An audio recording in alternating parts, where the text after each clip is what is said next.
that, I'd like to introduce our experts on economic development, Bill Stevens and Dick Schlauerbaum, and they're going to take over the presentation from here. Thanks a lot, everybody.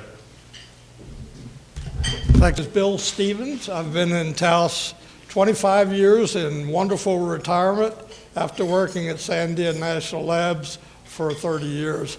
My avocation, not my vocation, I'm not an economist, but my avocation is economic development statistics. And I've been at this since roughly, looking at Fred Winter here, he can remember 1997.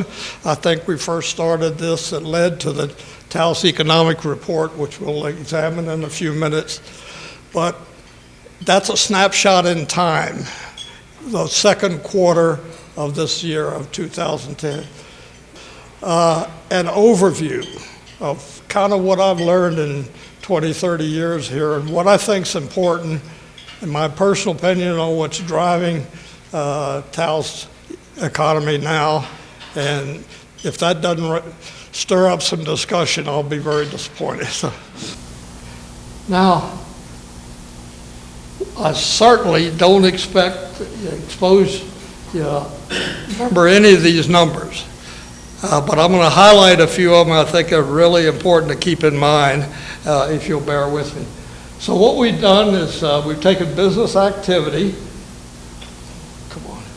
redone it, not going to talk about it much, talk more about employment, some about personal income, and you don't have to get down here.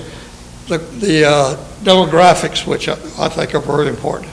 But let's begin with the top, please. We have three columns. I like to think of this as the up to 2000, the 90s really. This is the early 2000s, and the last 3 years being the late 2000s.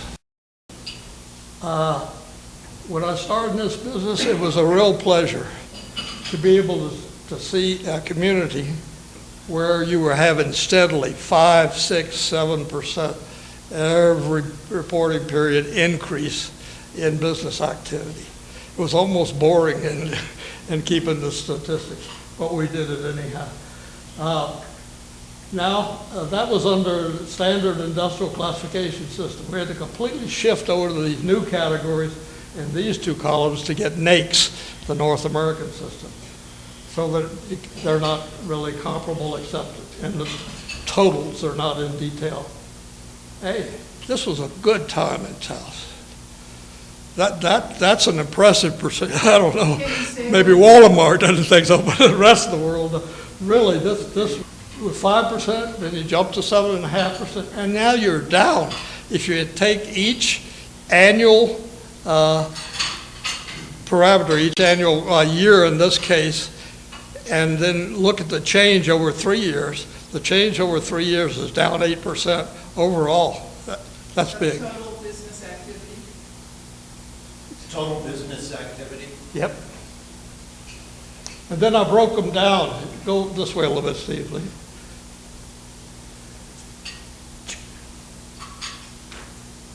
Okay. Yeah, a little to the right one. Broke them down into the major categories: retail, trade, services, and in construction. Okay.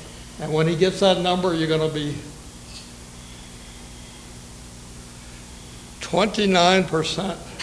And that's total gross receipts in construction, and that includes all the roads they built in the mid 2000s here in Taos, the intersection. That's government money. That's not business that's not going to be tomorrow. That's past at a point in time. And now, this year, as I pointed out, it's the judicial complex has been started. So I think if you really did a study of construction as an entity, we may want to do that someday. It's a lot bigger than that. That's gross receipts. We'll look at it in employment and other parameters.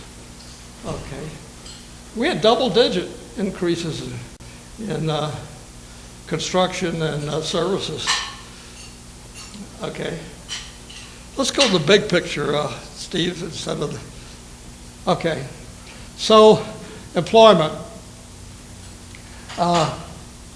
private full-time employment and part-time employment. These data, unfortunately, are collected by the federal government, and therefore, the latest data is 2008.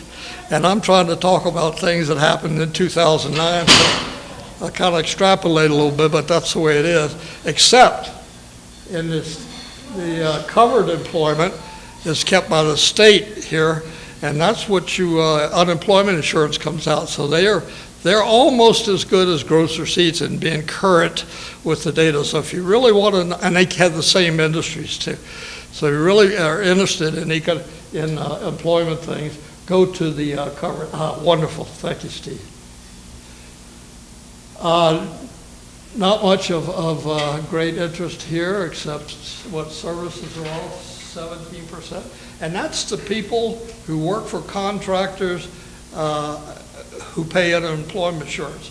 And that's not construction, that's part of the construction in Taos, but those of you who've been here for a while know about how things are built, residential things are built in Taos. And a lot of people come out of the woods in the summer, out of the woodwork, and I've been employed for 20 years. These people getting 50 years old now. I mean, they built my house. I know them. I know their kids.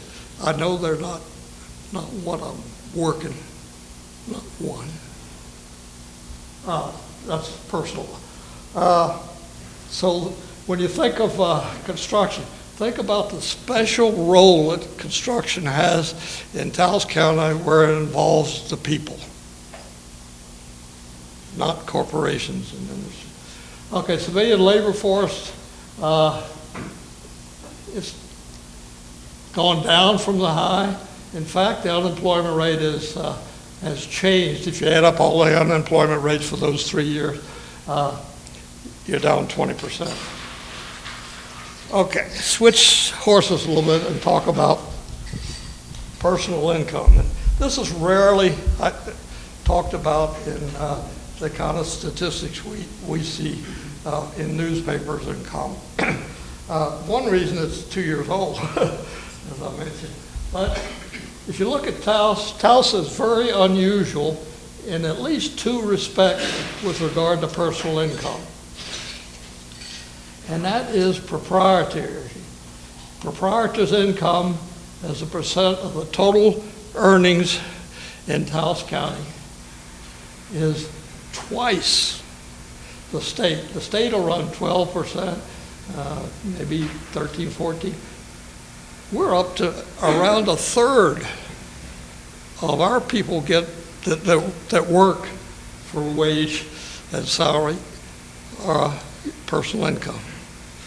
That's big. That's important to understand when you're trying to appreciate the anatomy of Taos. It's a different place. People come and start well, Chris, I'll tell Chris about that. Chris's area. Entrepreneurships, small.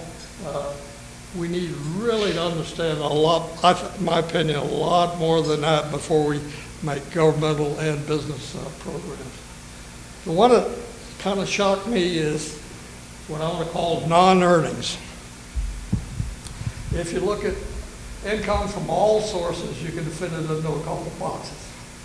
You can, as I mentioned, you can fit it into wage and salary, and you can fit it into transfer payments, which are government transfers money into the economy. That's food stamps and all these benefits, mostly. And you can, and the third category is dividends, interest, and rent. So you add all those up, you get 100% every time you add them, but you'll find that non-earnings, and that is dividends, interest, and rate, plus transfer payments in Taos County, is typically in the nation it runs high 30%, a high of 30%. Here we're 40%, and if you could possibly add in every decade when the census comes around, they get good information on private retirement.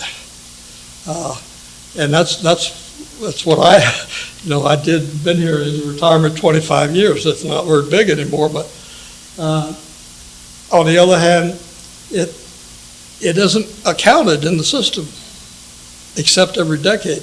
So I went back and bravely tried to add that in and add the numbers back up, and I got into a mess, but when I got over 50%, I said, that's good enough to say that about half or more of the people in Taos County make their personal income from sources other than wage and salaries.